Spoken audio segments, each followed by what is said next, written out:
Apollo Hospitals. A big deal happened today. I mean, I don't know how much details are available about the buy. Is it going to be a sell figure from FIIs today? Not really, Lata. So, you know, it's a mix of both FIs and DIs who've participated in this block deal. So, it'll be a mix of that figure. It's a 1,000 crore deal, of course, so that'll reflect in the data. But the stock is technically under pressure because of this big block which has happened where Kkhazanah's arm has sold 6% stake in the Apollo Hospital in a block deal.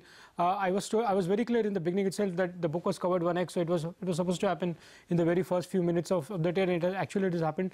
Still, after today's block, there is a 90-day lock-in, so there won't be any further supply, at least from Kkhazanah, and the fact that they continue to hold another 4.5% stake. While there was an option for an upsize, they've not exercised that option and have just stick to 6%. So this has gone down well in terms of some strong, institutions buying into the stock.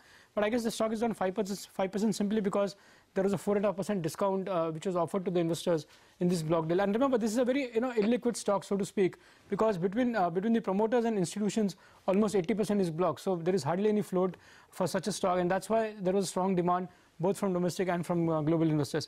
The other thing, word on Hindalco, the stock is up 3%. I believe the reason for that up move is simply because I guess the QIP is happening at the upper end of the price band, which is 189. So that is one trigger, and the fact that last night itself, the demand was 3x for the book of $500 million. So that probably explains the kind of move you've seen in Hindalco today. Will Kkhazanah be counted as an FII? Not really. So FDI. FDI. So which is why it won't reflect in the sell data, but it will get reflected in the buy data both for the DIs and the FIs. All right.